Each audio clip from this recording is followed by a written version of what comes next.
Karya orang lain. Bismillah, ini adalah karya saya sendiri. Apakah dalam disertasi ini ada unsur plagiarisme atau tidak? Tidak ada, Prof. Apakah Anda bersedia mengembalikan ijazah dan dicabut gelarnya apabila di kemudian hari dalam disertasi Anda ditemukan adanya plagiarisme? Bersedia. Saya ingatkan bahwa apabila ternyata di kemudian hari ditemukan unsur plagiarisme dalam disertasi ini, maka hal ini dapat berakibat pada pembatalan nilai dan pencabutan gelar akademik.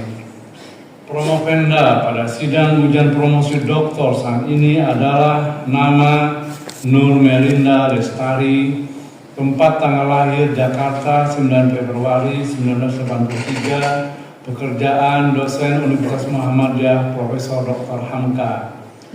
Pendidikan sarjana ekonomi Islam pada Fakultas Syariah dan Hukum UIN Syarif Hidayatullah Jakarta, lulus tahun 2009. Magister Hukum pada Fakultas Hukum Universitas Pajajaran, lulus tahun 2014. Program Doktor Sekolah Pascasarjana UIN Syarif Hidayatullah Jakarta. Promovenda akan mempertahankan disertasi berjudul Sistem Fintech Peer-to-Peer Lending Financing di Indonesia dalam Pandangan Hukum Positif dan Hukum Perikatan Islam, Analisis Substansi, Struktur, dan Kultur Hukum 2016-2025. Dengan mengucapkan Bismillahirrahmanirrahim, sidang ujian promosi doktor saya buka. Saya mengucapkan terima kasih atas kehadiran para promotor, tim penguji, dan para hadirin dalam sidang ujian ini. Para promotor dalam sidang ujian ini adalah sebagai berikut: Profesor Dr. J.M. Muslimin, Guru Besar dalam bidang politik hukum Islam pada Sekolah Pascasarjana UIN Syarif Hidayatullah Jakarta. Profesor Dr. Nur Hidayah, Guru Besar dalam bidang hukum ekonomi syariah pada Fakultas Ekonomi dan Bisnis UIN Syarif Hidayatullah Jakarta. Tim penguji lainnya adalah Profesor Dr. Ahmad Rodoni, Guru Besar dalam bidang manajemen keuangan pada Fakultas Ekonomi dan Bisnis UIN Syarif Hidayatullah Jakarta. Profesor Dr. Muhammad bin Said, Guru Besar dalam bidang perbankan syariah pada Fakultas Ekonomi dan Bisnis UIN Syarif Hidayatullah Jakarta. Dr. A.M. Nurul Irfan, Rektor Kepala dalam bidang hukum pidana Islam pada Fakultas Syariah dan Hukum UIN Syarif Hidayatullah Jakarta. Profesor Dr. Zulkifli, Guru Besar dalam bidang antropologi sosial budaya pada Fakultas Ilmu Sosial dan Ilmu Politik UIN Syarif Hidayatullah Jakarta. Sekretaris ujian promosi Dr. Maswani, Lektor Kepala dalam bidang Bahasa Arab pada Fakultas Tarbiyah dan Keguruan UIN Syarif Hidayatullah Jakarta. Selanjutnya, Promovenda disilakan menyampaikan temuan-temuan pokok dalam penelitian disertasi tanpa membaca teks selama 10 menit. Silakan. Bismillahirrahmanirrahim. Assalamualaikum warahmatullahi wabarakatuh. Yang saya hormati Profesor Dr. Zulkifli MA, Direktur Sekolah Pascasarjana UIN Syarif Hidayatullah. Yang saya hormati Profesor Dr. Muslimin MA. Yang saya hormati Profesor Nur Hidayah SAD, SEMA, PhD. Yang saya hormati Profesor Dr. Ahmad Rodoni MM. Yang saya hormati Profesor Dr. Muhammad bin Said. Yang saya hormati Dr. Muhammad Nurul Irfan.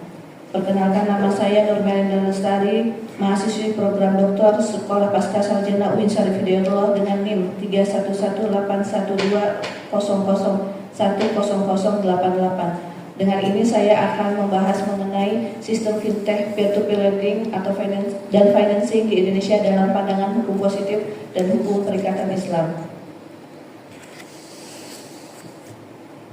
Disrupsi inovasi yang dikeluarkan oleh Clayton Christensen telah membuka semua perkembangan teknologi yang ada di dunia,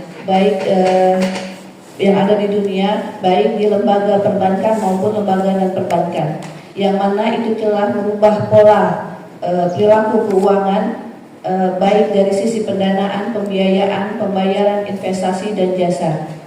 Dan disrupsi itu kemudian memberikan suatu budaya baru bagi masyarakat Indonesia untuk kemudian mengubah pola perilaku keuangan yang tadinya secara monolog datang ke lembaga keuangan, kemudian saat ini bisa melalui gadget atau gawai yang mereka miliki.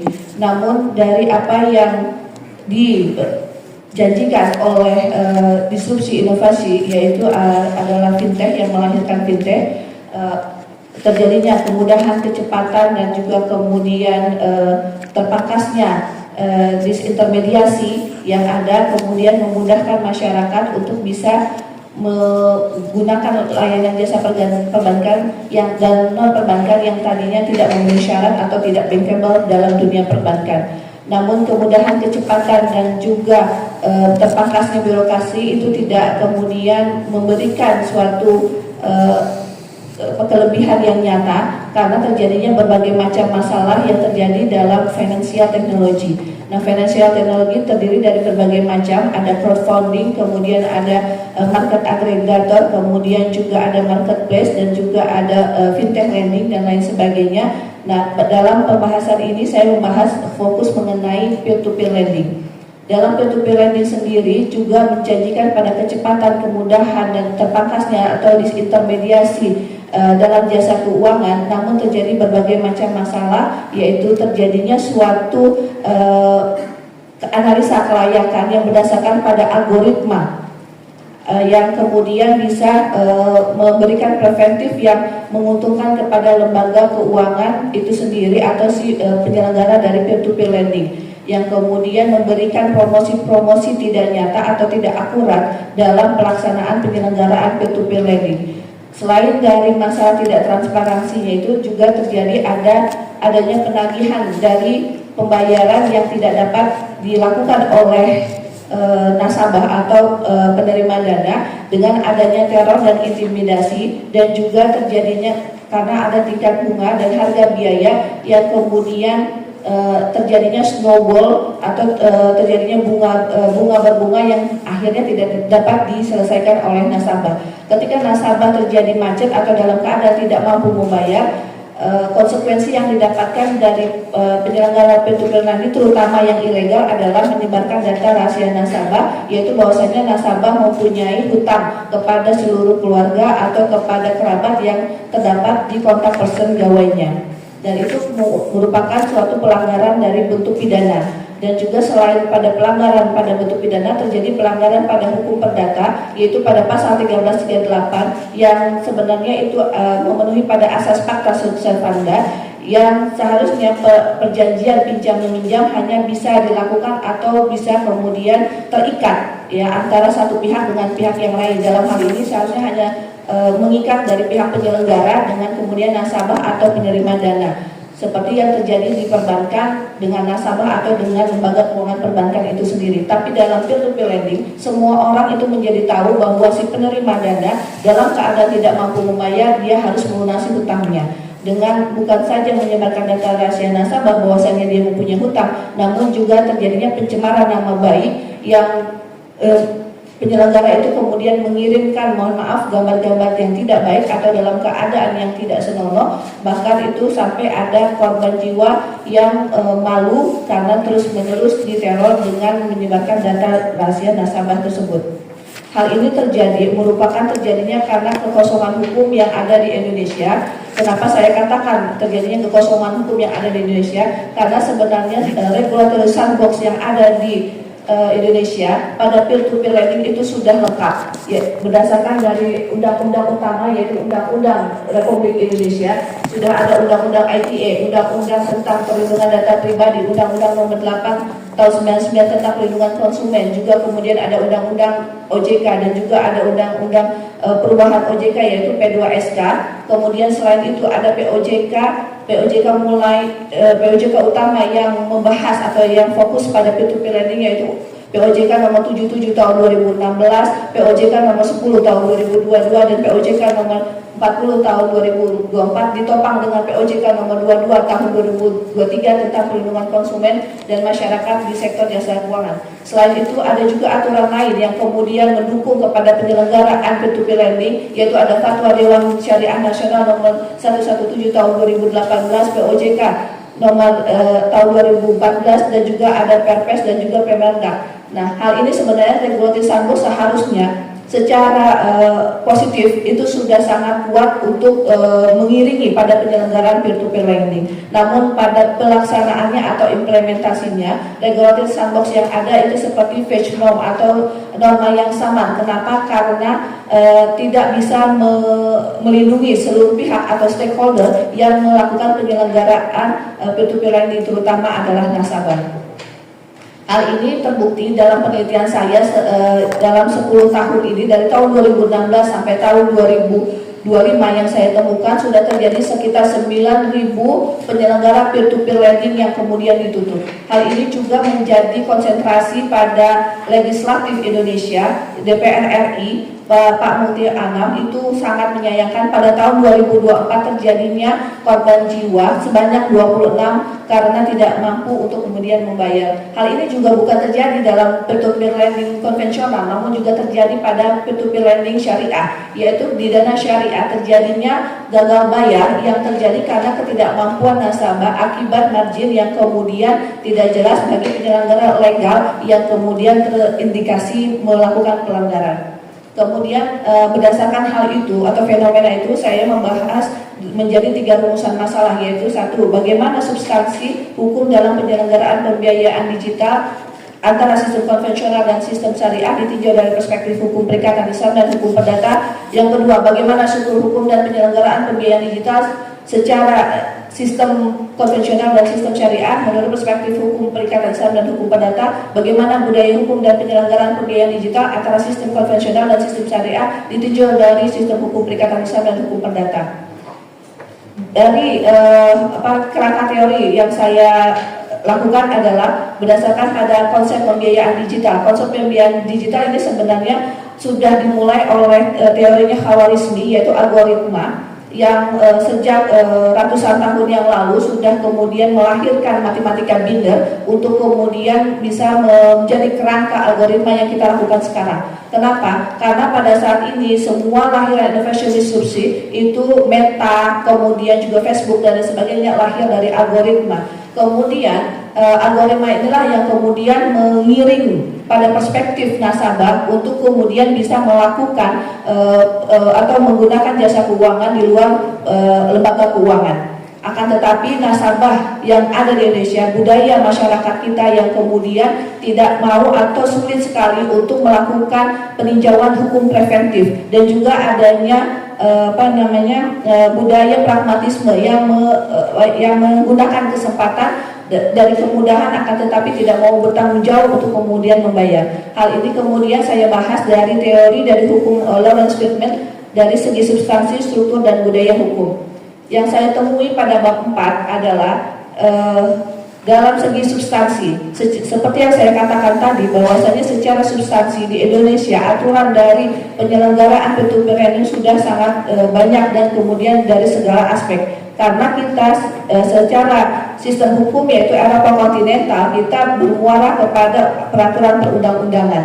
Nah, di sini terjadi 3 pembagian, yaitu 1 adanya peraturan yang mendukung kepada penyelenggaraan peer-to-peer lending menjadi penopang hukum utama. Kemudian juga ada aturan yang kemudian membantu kepada perlindungan konsumen, yaitu tadi ada undang-undang perlindungan data pribadi dan juga undang-undang perlindungan konsumen, dan juga ada undang-undang yang kemudian mendukung pada inovasi dan inovasi teknologi. Jadi sistem hukum Indonesia tidak membatasi adanya inovasi secara teknologi. Kemudian pada bab 5 saya menemukan bahwasanya adanya polarisasi dari struktur atau lembaga hukum. Bahwasanya struktur dan lembaga hukum yang ada itu kemudian terjadi 5 dalam penyelenggaraan peer-to-peer lending, yaitu yang pertama adalah formal centralized legal structure, di mana format hukum dari lembaga utama adalah POJK. Itu sendiri yang mengatur dari mulai perizinan, pendaftaran, kemudian sampai pengawasan dan sampai kepada penyidikan. Akan tetapi kewenangan yang belum kuat, atau kewenangan yang belum penuh pada OJK yang menyebabkan masalah-masalah yang tadi saya sebutkan terjadi. Kenapa? Karena OJK hanya bisa melakukan atau memberikan sanksi secara administratif, bukan sanksi secara pidana, yang sehingga peer-to-peer ilegal mereka lebih nyaman bernaung untuk tidak mendaftarkan diri atau kemudian tidak mau berizin karena bisa untuk kemudian lepas dari pengawasan OJK. Kemudian yang selanjutnya, yang kedua adanya decentralized multi-agency legal structure, yaitu adanya desentralisasi kewenangan dari pemerintah pusat kepada pemerintah daerah atau Pemda dalam penyelenggaraan peer-to-peer lending ini dilakukan oleh OJK, akan tetapi kemudian bekerja sama dengan pemerintah daerah untuk pada sosialisasi dan juga kepada edukasi agar masyarakat mengenali dari peer-to-peer lending yang terjadi, karena masyarakat Indonesia sendiri seperti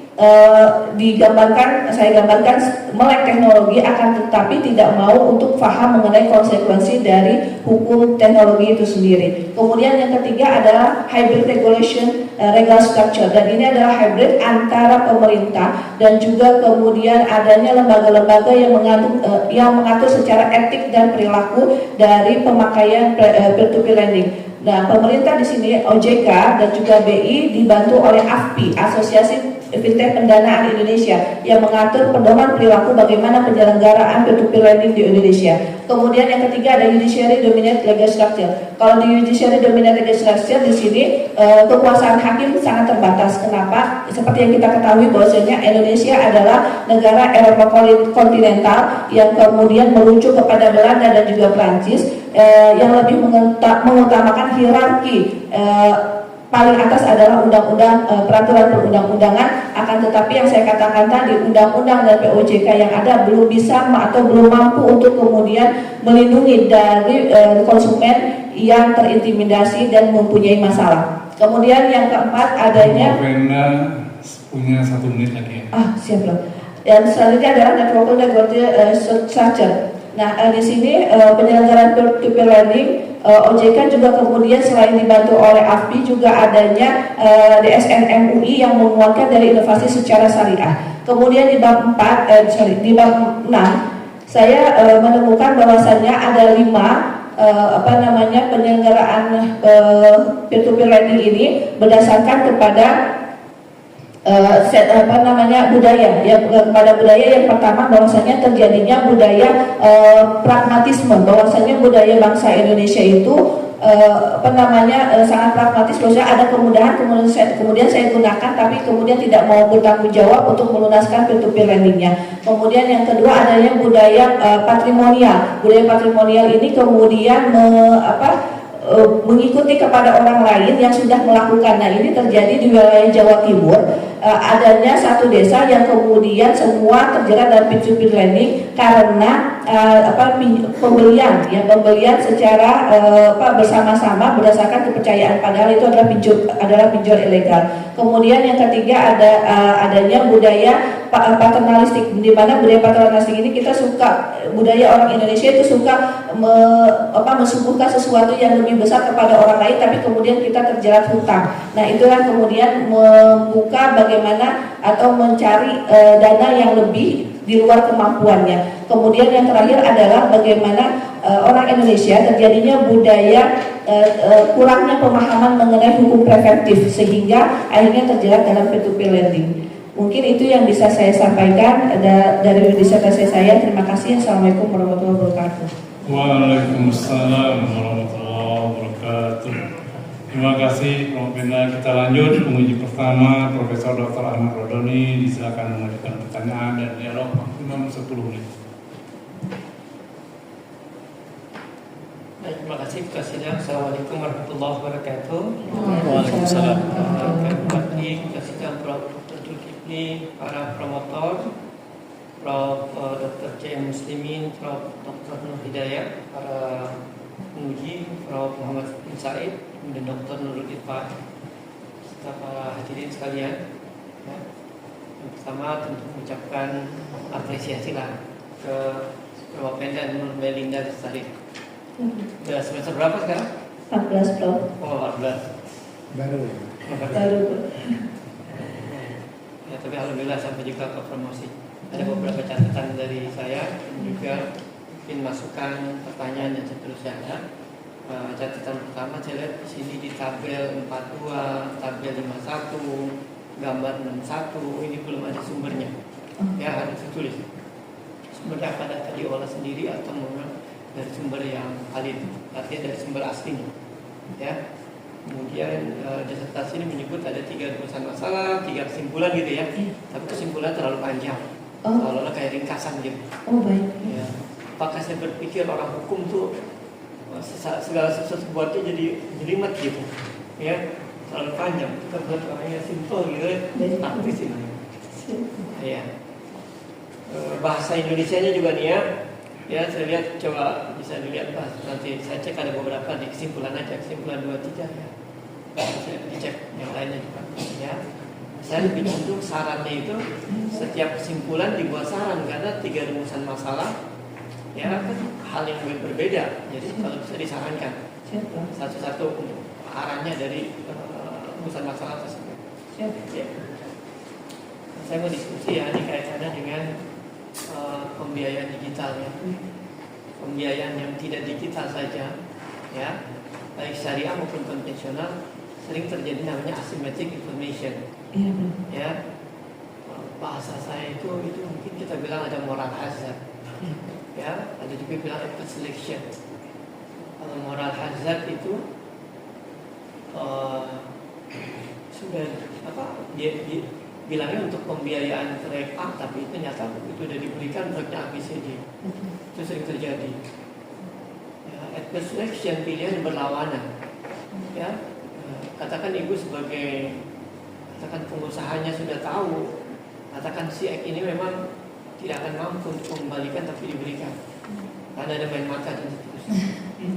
Pertanyaan saya nih, sejauh mana dalam konteks hukum ya, sejauh mana budaya hukum dalam sistemnya baik syariah maupun konvensional mampu menjawab problematika tadi asymmetric information ya, mungkin dipindah dari hukum perdata dan juga hukum Islam. Saya izin menjawab Prof.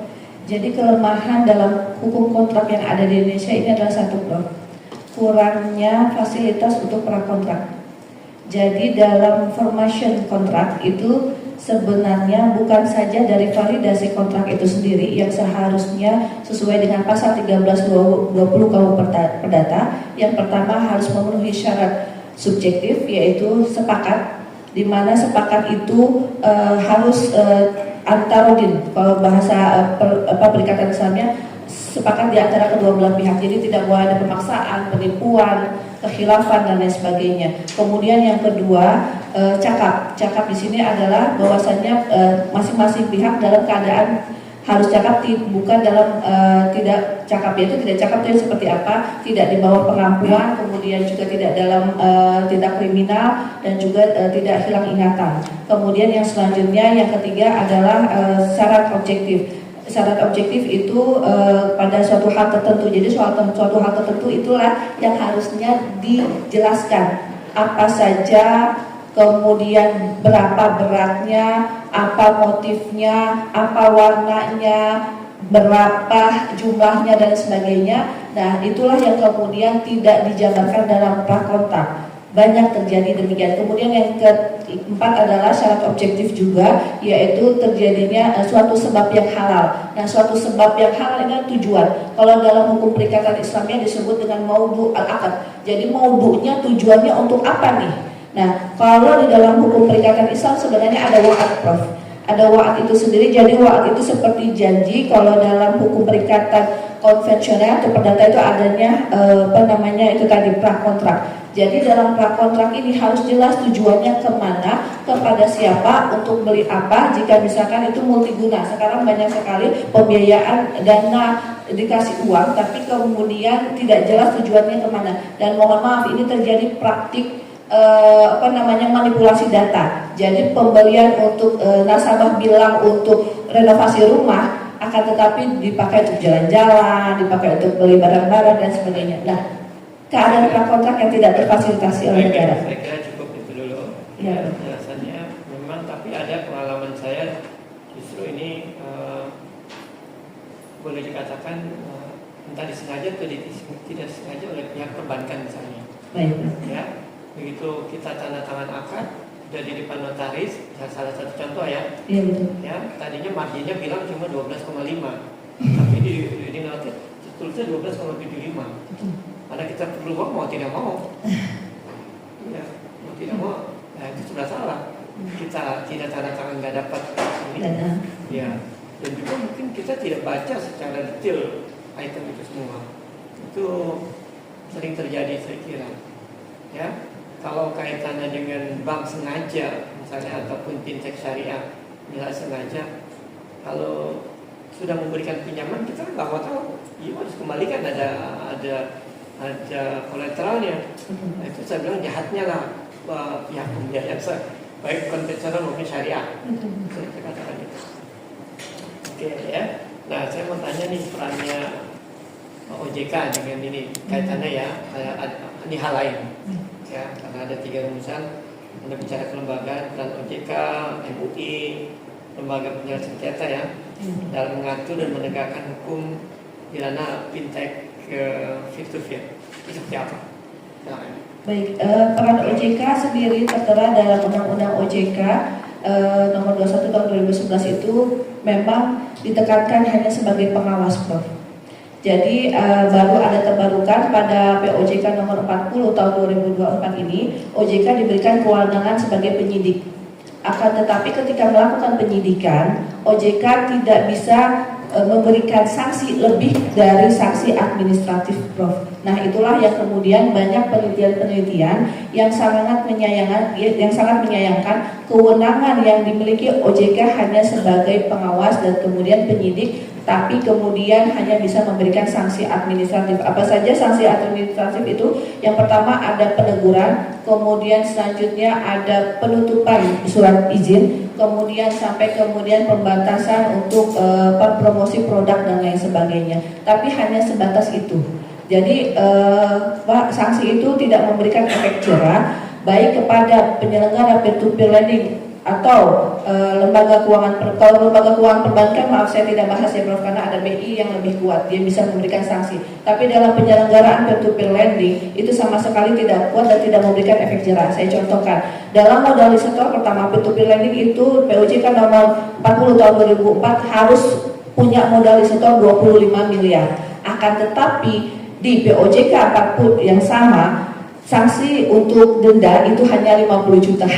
Jadi bisa kita analogikan, Prof. Jadi kalau kita menyetor dana 25 miliar tapi sanksi hanya 50 juta, itu akan sangat receh ya, Prof ya. Tidak memberikan efek jerah sama sekali kepada penyelenggara peer-to-peer lending baik yang legal maupun yang ilegal. Demikian, Prof. Nanti peran DSN MUI gimana nih? Kalau lihat kan banyak dalam tanda petik pelanggaran ya. Iya, Ya, ini saya kira banyak yang DSN terbawa ya. Bukan hanya ini tanggung jawab besar dalam konteks ini. Apalagi tadi ya yang perlu dibenahi sebetulnya dalam konteks ini tadi Promokernya bilang budaya Indonesia ini. Iya, Prof. Kalau bicara budaya termasuk juga hukum di Indonesia dan seterusnya. Silakan komentari sedikit aja. Baik, Prof. Berdasarkan wawancara yang saya lakukan dengan DSN MUI, Prof. DSN MUI sendiri mengamini, Prof. Mohon maaf ini. Jadi mengamini hal demikian bahwasannya DPS tidak mempunyai kewenangan untuk kemudian untuk melakukan penegakan hukum, apalagi memberikan sanksi, Prof.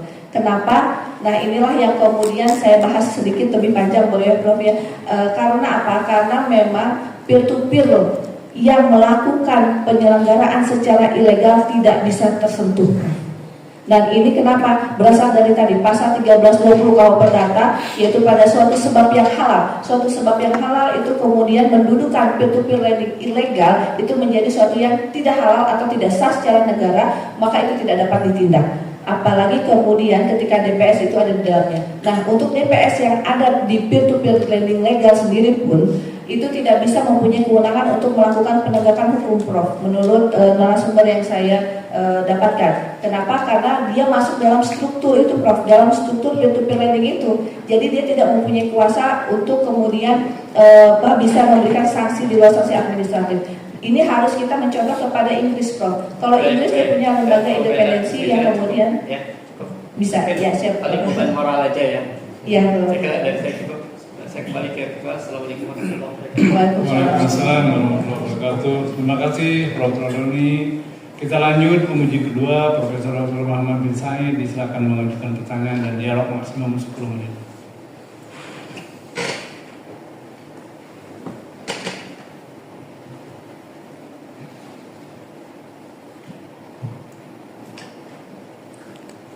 Bismillahirrahmanirrahim. Assalamualaikum warahmatullahi wabarakatuh. Waalaikumsalam warahmatullahi wabarakatuh. Pak Direktur yang terhormat, terima kasih untuk kesempatan yang kedua. Para kolega, para promotor, para pengunjung pada kesempatan hari ini, Saudari Nur Melinda Lestari, bagaimana perasaannya hari ini? Deg-degan ya? Deg-degan sekali, Prof. Iya. Ini suaminya? Iya, betul, Prof. Gagah sekali. Saya sering lihat di layar TV pemain sinetron ya? Tidak. Baik. Selamat datang di kampus UIN Syarif Hidayatullah Jakarta. Ini banyak yang hadir di sini. Para tamu undangan yang saya hormati, mungkin ada dari Florida juga kali. Florida ya? Ini Florida. Oh, dari Florida ya? Flores indah ya. Profesor Zul tidak tahu apa itu Florida, dikira di Amerika sana. Florida itu apa nih? Flores Sunda, Prof. Karena bapak saya Flores, ibu saya Sunda. Selamat datang yang jauh-jauh dari Florida, keluarga, kemudian para kolega dari Universitas Hamka. Selamat datang di kampus UIN Syarif Hidayatullah Jakarta. Terima kasih. Saya kira untuk disertasi ini pada saat ujian sebelumnya mungkin saya paling banyak bertanya dan memberikan banyak rekomendasi perbaikan. Saya sudah membaca juga, tapi saya ingin yang pertama ingin meminta kepastian tentang perbedaan-perbedaan yang mendasar dari disertasi ini sebelum ujian promosi dengan hari ini. Silakan.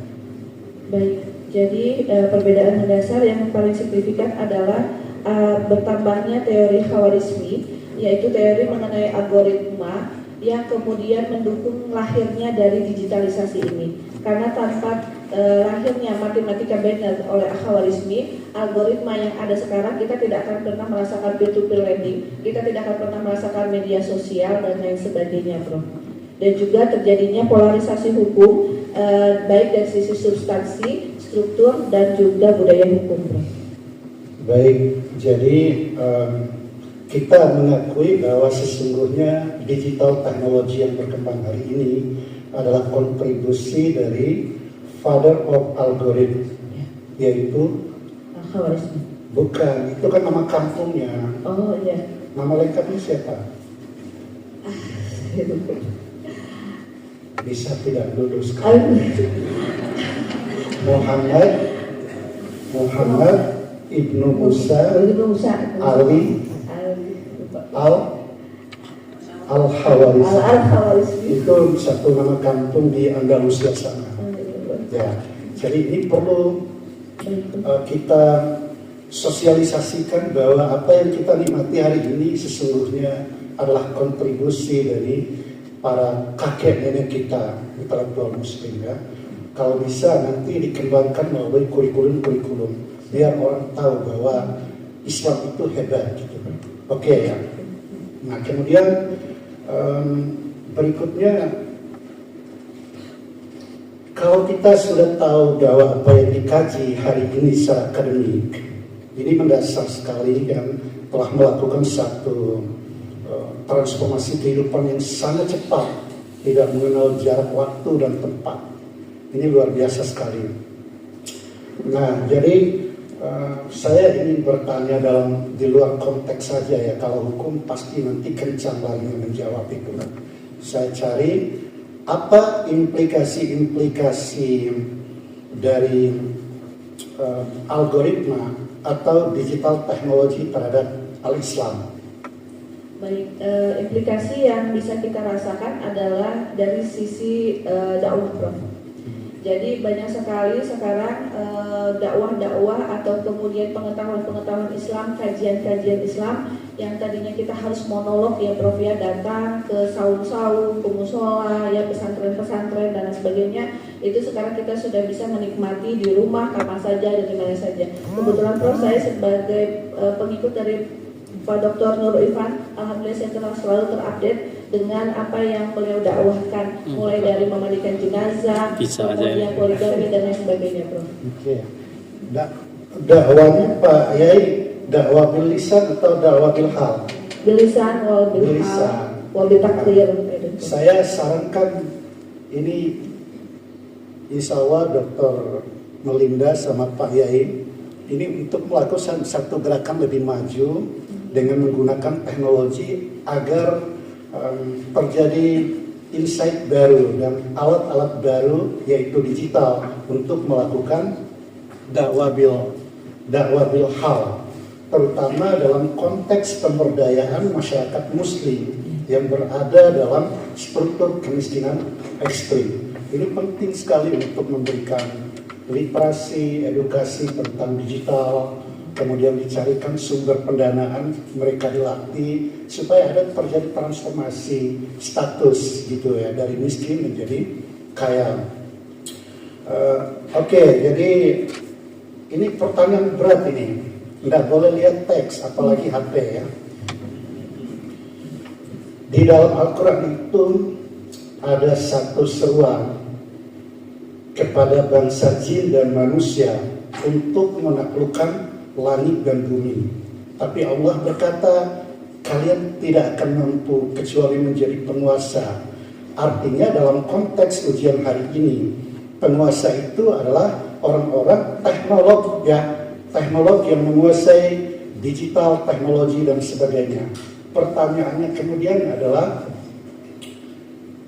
dalam Quran surat Ar-Rahman, surat yang ke-55 ayat 33.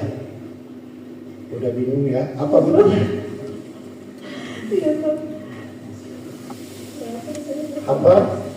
Ya maksal Jinni wal insi. Coba ulang bismillah dulu lah. Bismillahirrahmanirrahim. Ya maksal jinni wal insi. Ulang dulu. Tenang gitu kan.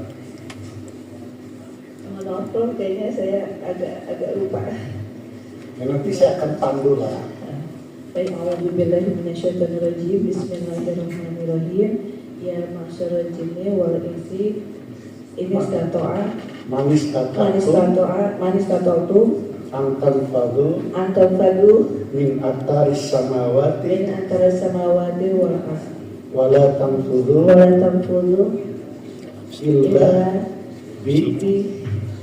illa bisultan. Sadaqallahul azim. Sadaqallahul azim.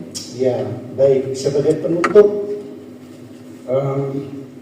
Pak Dir izin, karena sebentar lagi akan menjadi doktor hukum teknologi syariah. Jadi karakteristik yang mendasar dari seorang doktor dari UI itu adalah kemampuan mengintegrasikan sains di luar dengan nilai-nilai Islam. Coba bacakan saya ayat-ayat tentang ekonomi Islam, terutama yang berkaitan dengan apa yang kalian bisa hafal. Silakan. Jadi udah bermurah hati saya suruh pilih yang bisa dihafal sendiri. Silakan. Baik, bismillahirrahmanirrahim. Ya ayyuhalladzina amanu la taqulu amwalakum bainakum bil batil. Enggak. Sambung. Ini bisa tak lulus kalau sepotong gitu kan. Ila antakuna antara minkum. Enggak, yang tadi disambung sampai akhir ayat. Baik, bismillahirrahmanirrahim. Ya ayyuhalladzina amanu la taqulu amwalakum bainakum bil batil illa an takuna tijaratan minkum antara minkum illa an takuna tijaratan antara minkum. Satu lagi. Surat yang lain, silakan pilih sendiri. Bismillahirrahmanirrahim. Wa ahallallahu bai'a wa harama riba. Pilih yang pendek ya. Ya udah kalau begitu ya. Saya kira cukup Fadil. Terima kasih. Saya ucapkan selamat ya. Mudah-mudahan lulus lah gitu ya. Assalamualaikum warahmatullahi wabarakatuh. Waalaikumsalam warahmatullahi wabarakatuh. Terima kasih Pak Muhammad. Kita lanjut penguji berikutnya. Bapak Dr. Hairul Irfan, silakan mengajukan pertanyaan dan dialog maksimum 10 menit. Terima kasih. Assalamualaikum warahmatullahi wabarakatuh. Waalaikumsalam. Prof. Zulkifli yang kami hormati, Prof. Rodoni, Prof. Muhammad, Prof. Jian Muslimin, Prof. Nur Hidayah, para tamu undangan, wabil khusus yang sedang berbahagia, tapi juga sedang cemas, Promovenda. Saya melanjutkan yang Prof. Muhammad sampaikan. Kalau beliau menganjurkan untuk hafalan, saya mohon disertasi dibuka, ada ya? Pada halaman 135 itu mohon dibacakan untuk ayat itu.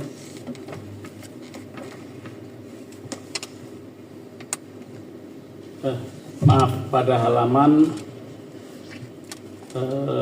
185.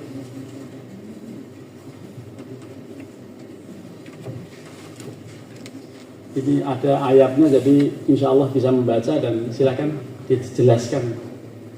Dibacakan apa ini? Iya, dibacakan. Surat Al-Baqarah ayat 245. Yang ada pada halaman 185 disertasi ini. Bismillahirrahmanirrahim. Mandalladzi Ayat yang setelah itu tampaknya. Mungkin halamannya beda. Baik, Bismillahirrahmanirrahim. Innal musaddiqina wal musaddiqati wal musrifuna Allah. Maaf tuh di sini kebalik-balik. Ya, mohon maaf, nanti ayat itu jangan dibalik-balik ya. Itu kalau dibawa ke Mekah juga orang bingung. Kalau nulisnya begitu. Ya, jadi itu hanya menyambung pertanyaan Prof. Muhammad tadi untuk nanti dikoreksi ya. Tidak enak membaca ayat terbalik. Gitu. Kemudian dari sisi lampiran apa yang beda antara ujian terbuka ini dengan yang tertutup? Dari sisi lampiran kemarin Pak Dokter meminta fatwa TSN MUI sudah saya lampirkan, dan juga untuk teks wawancara yang Pak Prof. Ahmad Rodoni minta sudah saya juga lampirkan, dan juga penambahan citasi dari Profesor Promotor. Klausul hukum fatwa nomor 117 tahun 2018 itu apa intinya? Fatwa tentang apa, lalu klausul hukumnya? Baik, fatwa tentang penyelenggaraan peer-to-peer lending atau pelayanan pendanaan bersama berbasis teknologi informasi yang kemudian mengatur untuk dari penyelenggara yang melakukan prinsip syariah. Perbedaannya adalah bahwasanya dalam fatwa ini diatur bahwasanya peer-to-peer lending itu hanya bisa untuk dalam kegiatan produktif saja, tidak bisa konsumtif. Jadi hanya bisa untuk kegiatan yang berbasiskan bisnis, bukan untuk konsumsi, gitu bro. Jadi maka yang dipakai akadnya akad baik, akad kemudian wakalah, ujrah, dan juga kemudian mudharabah, kemudian musyarakah dan ijarah.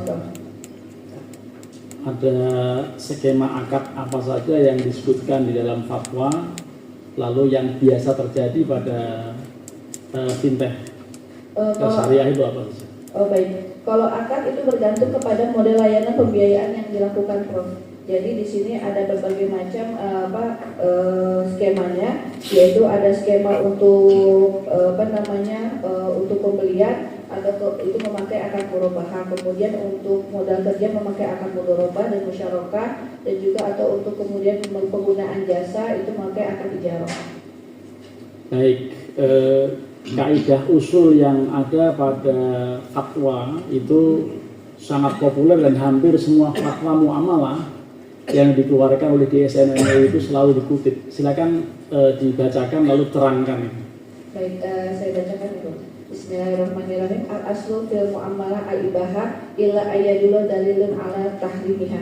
Artinya bahwasanya dalam muamalah di sini segala sesuatu boleh, apa saja dilakukan, dengan siapa saja, untuk kemudian melakukan kegiatan bisnis apa saja, model bisnis apa saja boleh dilakukan sampai kepada ada dalil yang kemudian mengharamkannya.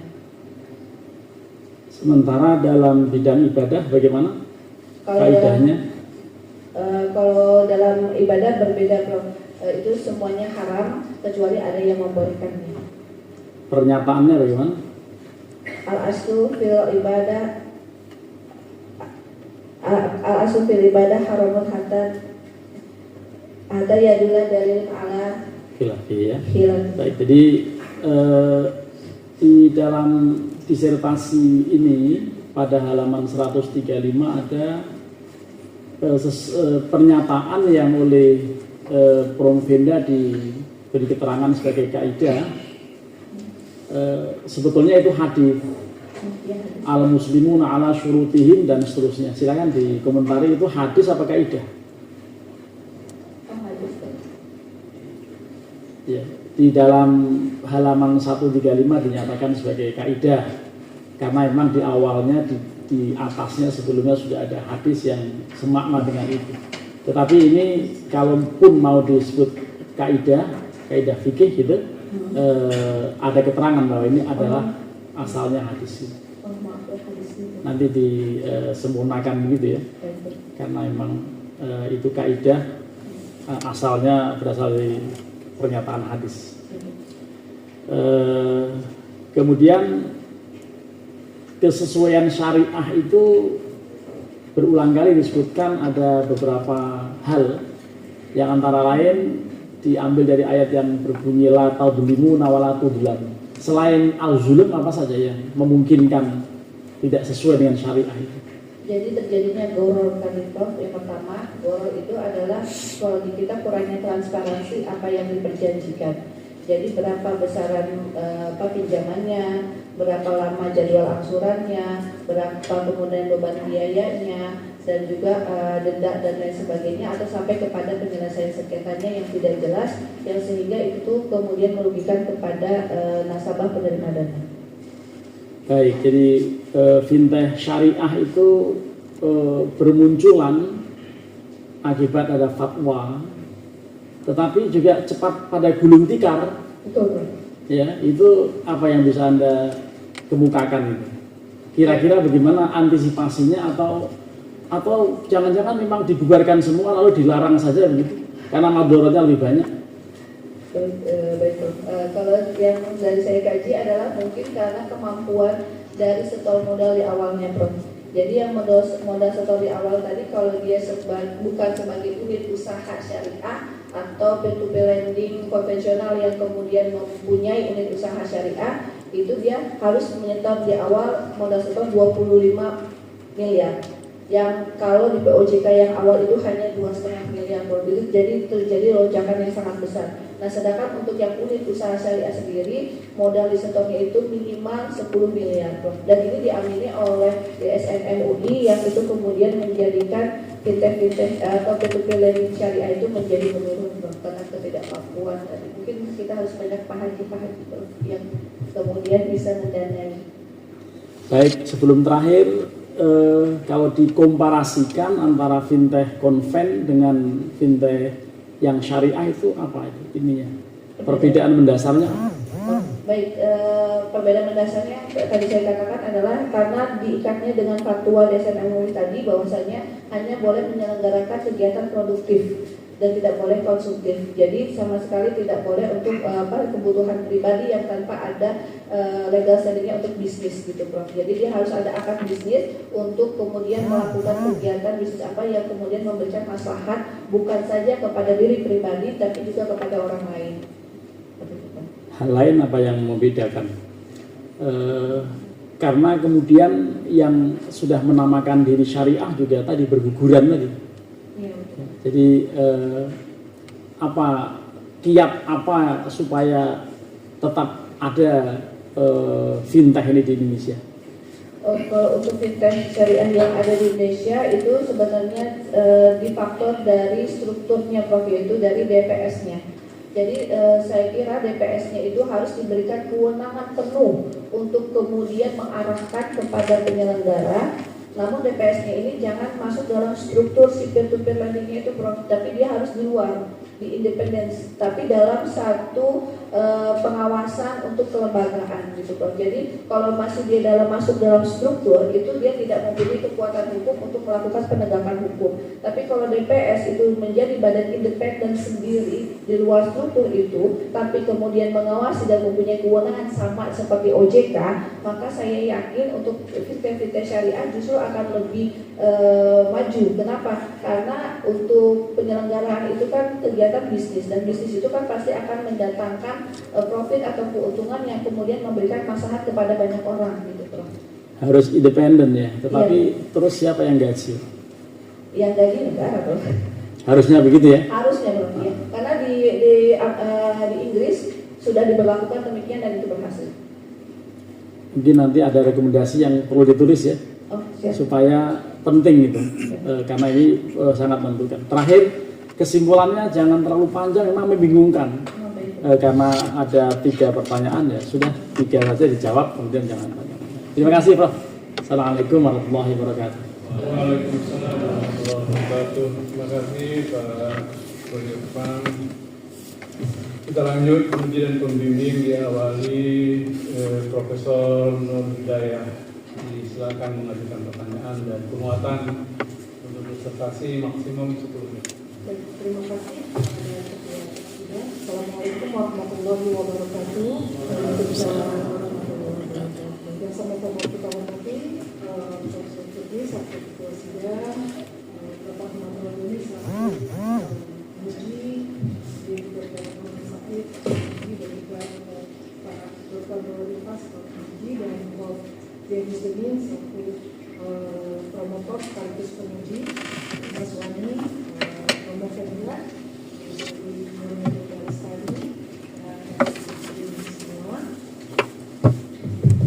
ya, oke. Baik, ini disertasi temanya sangat-sangat timely ya, karena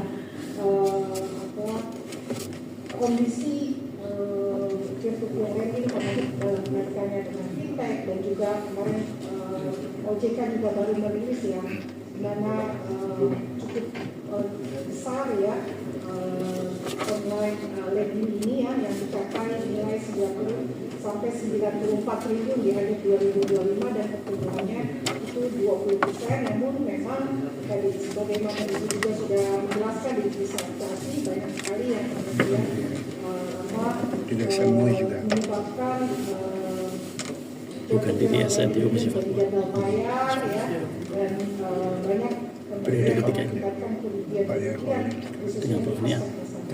Nah, kalau dari landscape yang dilihat ya, dari aspek substansi, struktur, dan aspek, kira-kira aspek yang apakah substansi, apakah struktur, apakah culture yang paling dominan yang menyebabkan landscape peer-to-peer lending kita termasuk fintech kita itu masih mengandung banyak kelemahan. Baik, yang saya lihat banyak kelemahan ada dari sisi substansi dan juga dari budaya hukum di Indonesia. Jadi kalau dari sisi substansi, produk hukumnya sudah banyak, tapi kemudian tidak tidak melihat dari sisi keadilan. Kalau yang disebut dengan Gustav Rothko, dia mengatakan bahwasanya hukum yang ada tapi kemudian tidak melihat pada sisi keadilan itu sama dengan hukum yang tidak berjalan, seperti itu, Prof. Dan kemudian dari budaya hukum kita, Prof, masyarakat Indonesia yang tadi sangat kurang sekali mau memahami hukum preventif. Jadi mau menggunakan peer-to-peer lending tapi tidak mau tahu tentang apa itu peer-to-peer lending, kemudian due diligence, bagaimana kewajiban saya, apa hak saya, apa kompensasi saya, apa konsekuensi saya, dan lain sebagainya. Itu yang kemudian menjadikan masyarakat Indonesia itu menjadi seperti yang mudah untuk kemudian ditargetkan dari para pelaku digital yang nakal itu, Prof. Sangat mudah menjadi target maksud saya. Ya, tadi kalau Anda melihat dari aspek tadi ya, kalau 3 sistem hukum itu ada aspek kepastian hukum, ada kebermanfaatan hukum, dan ada keadilan hukum. Nah, kenapa kemudian tadi ya aspek kepastian hukum ada, tapi kemudian mengorbankan keadilan? Nah, bagaimana kemudian substansi hukum yang ada itu bisa menyeimbangkan ketiga aspek itu, antara kepastian hukum, kemudian kebermanfaatan hukum, dan keadilan hukum? Baik, dari sisi substansi untuk bisa memberikan manfaat, nah ini seharusnya ada dibangunnya suatu infrastruktur yang memadai, ya, Prof, ya. Infrastruktur yang memadai artinya di sini apa? Ketika membangun hukum itu OJK itu tidak hanya secara sendiri untuk menanggung beban penyelenggaraan peer-to-peer lending, tapi seperti tadi harus ada DPS yang ikut mengawasi dan menindak, seperti itu, Prof. Dan itu kemudian harus secara substantif dimasuk dalam aturan yang kemudian memberikan kewenangan kepada para pihak yang bisa membantu penyelenggaraan peer-to-peer lending ini secara sehat, seperti itu, Prof. Karena tanpa kolaborasi para regulator untuk kemudian dari segi pengawasan dan kemudian penindakannya, saya sangat yakin di 10 tahun yang akan datang juga masih akan tetap seperti ini. Setiap trimester OJK akan merilis berapa penyelenggara peer-to-peer lending yang ilegal, kemudian ditutup dan lain sebagainya, tapi itu tidak memberikan efek jerah sama sekali, Prof. Jika kewenangan yang diberikan kepada OJK masih terbatas kepada sanksi administratif dan DPS tidak bisa melakukan penegakan hukum. Kita cukup prihatin ya dengan kasus gagal bayar dana syariah Indonesia. Iya. Ya, ini kan memakai istilah syariah, kan?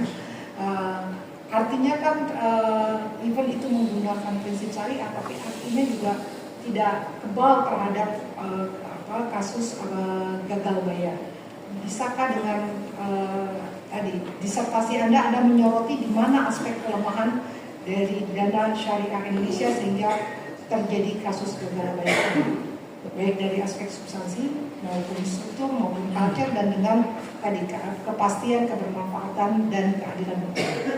Baik, Prof. Kalau untuk kasus yang terjadi di dana syariah itu karena terjadinya gagal bayar, karena hilangnya kepercayaan masyarakat, atau mohon maaf malah masyarakat itu kemudian melemahkan kedudukan dari lembaga keuangan syariah itu sendiri. Kenapa? Karena kalau di syariah itu apalagi yang legal, dia itu pasti akan mengarahkan kepada prinsip-prinsip keadilan, dan juga kemudian ada rekonstruksi, bukan rekonstruksi, maaf, ada perbaikan atau kemudian ada penyelesaian sengketa yang lebih arif ketimbang dengan lembaga keuangan non syariah, sehingga disepelekan untuk kemudian tidak dibayar, Prof. Itu terjadi budaya hukum yang demikian, sehingga ketika dia punya hutang di satu lembaga itu kemudian kepada lembaga lain, maka syariah yang kemudian dikorbankan. Itu yang terjadi di dana syariah. Tapi juga terjadinya yang pertama adanya biaya-biaya yang tidak termaktub di awal, Prof.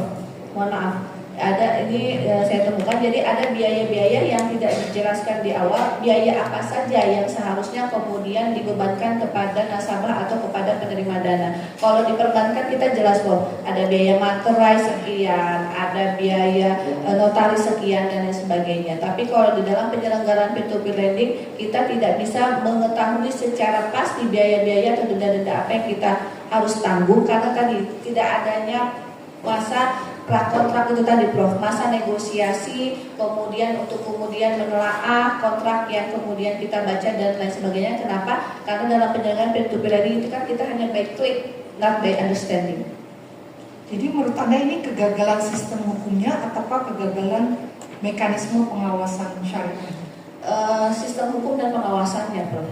Sistem hukumnya karena apa? Karena masyarakat itu kemudian tidak diedukasi untuk bisa harus mau memahami apa isi kontrak perjanjiannya. Jadi dipaksa di awal nasabah itu harus setuju. Kalau dia tidak setuju, dia tidak bisa melanjutkan untuk transaksi selanjutnya. Jadi mau tidak mau, suka tidak suka, karena bergaining dia tadi lemah, itu maka dia menyetujui. Padahal isi kontraknya yang ada itu kemudian memberikan tanggungan dan beban-beban yang harus ditanggung oleh nasabah, yang kemudian pada akhirnya di akhir nasabah tidak mampu untuk membayar dan terjadilah gagal bayar. Ya. Kalau dari perspektif cost benefit analysis, menurut Anda keberadaan peer-to-peer lending ini apakah lebih banyak maslahatnya atau lebih banyak mudaratnya, sehingga mungkin lebih baik ini dibatasi atau bahkan mungkin dijadikan peringatan ya bahwa ini sebaiknya memang lebih baik kita sudah saja diarahkan seluruh masyarakat untuk misalnya bertransaksi melalui lembaga formal perbankan. Baik Prof, jadi selama ini peer-to-peer lending memang masih dipandang sebagai game changer.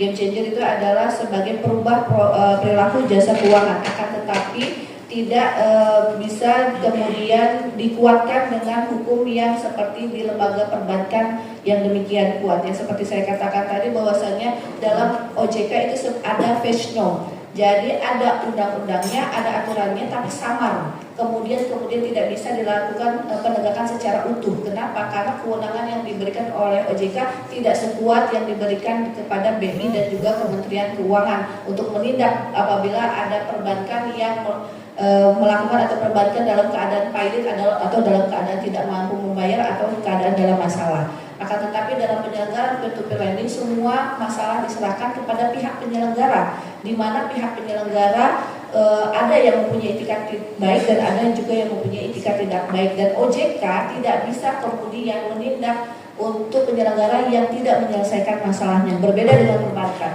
Perbankan jika ada masalah dengan nasabah, BI langsung turun menindak, Menteri langsung turun menindak, seperti itu ya Prof ya, untuk kemudian melakukan audit dan lain sebagainya. Tapi ketika peer-to-peer lending menghadapi masalah dengan nasabah, itu dialihkan ke AFPI, Asosiasi Fintech Pendanaan Indonesia, di mana Asosiasi Fintech Pendanaan Indonesia seperti yang saya dapatkan dari wawancara saya, itu juga tidak mempunyai kekuatan untuk menindak apabila ada peer-to-peer lending yang kemudian melakukan tindakan kriminal atau melakukan pelanggaran. Oke, kalau gitu apakah ada best practices di level global yang mungkin Indonesia bisa belajar dan kemudian juga memperbaiki sistem yang ada, sehingga tadi menurut Anda dengan cost benefit analysis ini masih menjadi game changer yang bisa diharapkan juga membantu masyarakat? Baik, untuk bisa best practice-nya saya melihat itu dari UK atau dari Inggris. Mereka mempunyai lembaga independen sendiri. Kalau seperti kita di sini ada BNN seperti itu ya Pak ya Prof ya, ada Badan Narkotika itu yang independen yang kemudian melakukan penindakan apabila terjadinya pelanggaran, dan itu sangat efektif dan terlihat sekali di UK itu sekarang terjadinya penurunan pelanggaran pada peer-to-peer lending. Kemudian ya, di Malaysia Prof, jadi kalau di Malaysia kalau memang peer-to-peer lending itu tidak mau untuk kemudian dikelola oleh negara, maka jangan dimasukkan dalam entitas atau jangan dimasukkan dalam badan hukum. Biarkan saja dia jadi platform, dan itu kemudian akan menjadi masalah sendiri kepada masyarakat seperti Bitcoin yang terjadi di Indonesia. Kalau di Bitcoin di Indonesia itu apabila terjadi masalah, negara lepas tangan ya Prof ya. Kenapa? Karena memang Bitcoin tidak diakui sejak awal, gitu ya. Jadi tidak bisa kemudian menggantikan mata uang negara karena bukan suatu sebab yang halal yang diakui oleh negara. Nah, itu yang dilakukan di Malaysia. Jadi di Malaysia itu tidak diakui sebagai entitas atau sebagai badan hukum. Ya sudah, biarkan saja menjadi platform, begitu saja Prof. Sehingga negara tidak mempunyai kewajiban untuk menyelesaikan permasalahan-permasalahan terjadi, dan permasalahan terjadi ya sudah antara orang yang berinteraksi saja. Demikian. Terima kasih, saya kembalikan ketua. Terima kasih. Assalamualaikum warahmatullahi wabarakatuh. Waalaikumsalam. warahmatullahi wabarakatuh. Terima kasih Prof. Nur Hidayah. Kita lanjut, penguji dan pembimbing Profesor Dr. J. Muslimin silakan mengajukan pertanyaan dan penguatan maksimum 10 menit. Baik, terima kasih Prof. Zulkifli, Direktur dan Pimpinan Majelis Ujian kita, rekan-rekan Dewan Penguji dan Pembimbing serta kita. Pertama,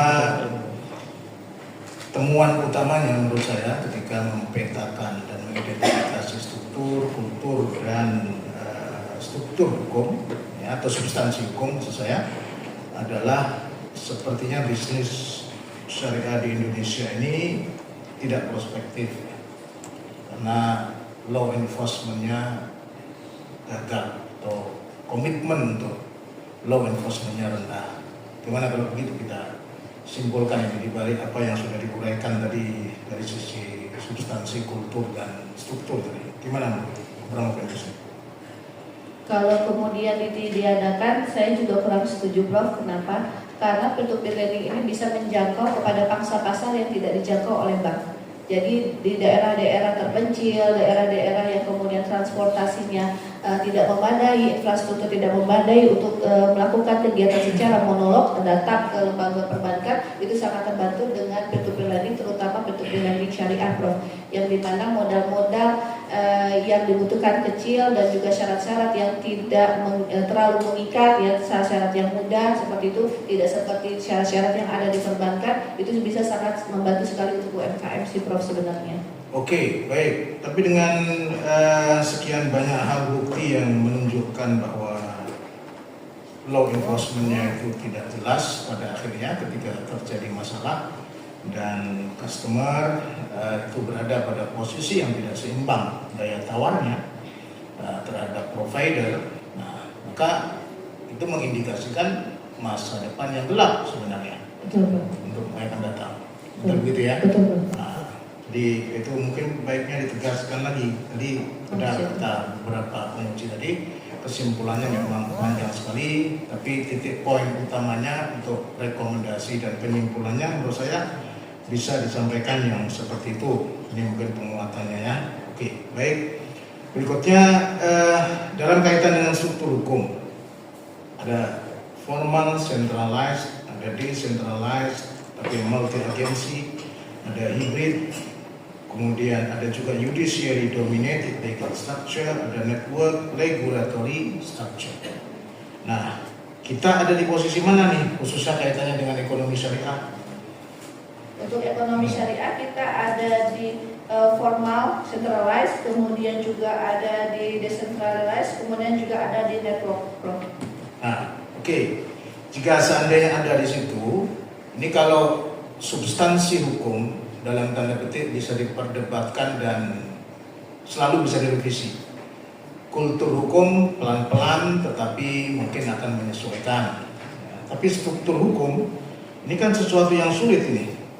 Ya, kalau kita lihat dari berbagai macam katakan saja operasi tangkap tangan yang dilakukan oleh penegak hukum, khususnya KPK misalnya, maka hampir setiap saat orang-orang yang berada pada struktur hukum justru mereka yang mempermainkan hukum. Nah, begitu kan? Nah, sekarang lagi-lagi terkait bisnis syariah atau ekonomi syariah atau lembaga keuangan syariah, ada nggak bahwa indikasi penyakit sistemik itu juga akan menular dalam struktur hukum untuk bisnis ekonomi syariah atau ekonomi syariah? Menurut Anda gimana? Betul Prof. Jadi kalau struktur di sini yang sangat lemah adalah dari sisi keuangan Prof. Jadi mohon maaf, DPS dan DSN di sini itu hanya sebagai pengarah dan pengawas.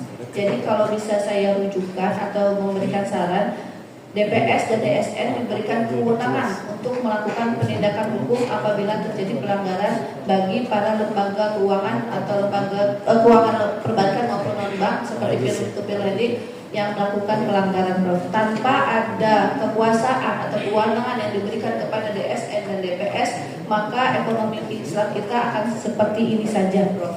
Oke, baik. Jadi nanti sekali lagi kesimpulan-kesimpulan yang bersifat solutif ya saran-saran yang baik itu supaya ditegaskan lebih eksplisit ya.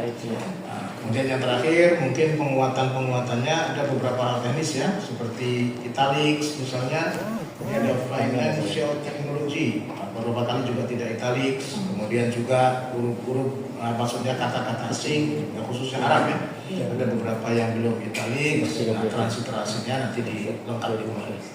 Baik, intinya selamat untuk kandidat, selamat untuk segenap keluarga yang menyertai dan tempat tugasnya. Terima kasih.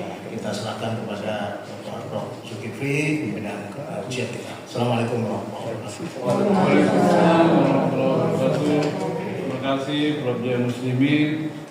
Saya menyampaikan selamat ya pada Pemda sudah sampai di penghujung. Sudah banyak masukan. Saya kira apalagi sudah semester 14 ya. Baru. Ini ibaratnya sebelah sananya udah jurang ya. Tinggal itu saja. Nah, saya cuma nanya kalau di Indonesia kan peer-to-peer lending financing itu apa? Pinjaman online tuh atau pindah sekarang pinjaman daring. Baik, kalau yang financing itu kenapa saya taruh financing? Karena kalau sudah bahasanya lending dari narasumber yang saya dapat dari DSN itu sudah bukan syariah. Jadi harus ada dua entitas yang saya masukkan di sana. Financingnya harus ada. Financingnya harus ada karena kalau untuk yang syariah dia hanya financing saja, kemudian kredit untuk pembiayaan modal kerja. Coba kalau Indonesianya gimana pasnya? Pinjaman online syariah. Pinjaman online syariah. Saya kira kalau itu lebih bagus ya apa salahnya ada pakai itu ya. Nah, tapi saya tidak paham kalau bahasa Inggrisnya begitu ya. Karena kalau di terjemahan literalnya tidak persis sama ya, gitu ya. Fintech peer-to-peer lending financing ya, apa kok gimana itu? Bahasa Inggrisnya ini pemimpin promotorannya jago-jago bahasa Inggrisnya. Siapa? Saya nggak tahu apa lebih tepatnya seperti apa ya. Apa memang begitu? Tapi dicari yang mungkin yang lebih enak ya. Kalau ini memang keliru ya, atau istilah tadi yang lebih pas ya. Tapi nanti bisa diskusikan ya. Oke, saya kira yang penting itu tadi sudah disampaikan simpulannya disingkat ya. Singkat, terus pernyataan kontributifnya saya kira itu lebih dipertegas, dikaitkan dengan riset sebelumnya pernyataan kontribusi itu ya. Jangan berhenti di kajian ini saja, di kasus yang diangkat ini saja, tetapi kalau ngomong ini sebenarnya besarannya apa, gitu. Diskusikan dengan teman-teman riset yang relevan ya. Kontribusi itu ke situ, disandingkan, didialogkan dengan teman riset terdahulu yang relevan ya, mendukung, mengkritisi, melengkapi atau apalah ya, melengkapi dan seterusnya yang relevan ya, untuk disandingkan, untuk dipertemukan dengan temuan ilmuwan sebelumnya, sehingga nanti kalau judul atau kata kuncinya itu diketik di Google, misalnya pembiayaan digital ya, pinjaman digital misalnya ya, di googling bahasa Inggrisnya ya, digital lending atau peer to peer digital lending misalnya ya, itu akan berjejer namanya, salah satunya Nur Melina Lestari, nanti Prof. Doni, Prof. Muhammad, Prof. J. Muslimin, Prof. Nur Hidayah, semua yang jago-jago di dunia itu. Nah nanti Nur Melina Lestari ini juga ada di situ. Jadi dia akan tersandingkan dengan kontribusi itu. Oke? Oke ya. Siap, Prof. Pertanyaan dari tim penguji telah selesai. Tim penguji selanjutnya mengadakan sidang khusus untuk menentukan hasil ujian. Sidang ujian promosi doktor diskors. Dr. Muhammad Isani, Dr. Nurul Irfan, Profesor Dr. Zulkifli, Dr. Maswani, serta hadir sekalian. Dengan mengucapkan Alhamdulillahirrahmanirrahim, sidang ujian promosi Dr. Nur Melinda Lestari saya tutup. Wassalamualaikum warahmatullahi wabarakatuh. Pengambilan foto dokumentasi Promovenda beserta tim penguji.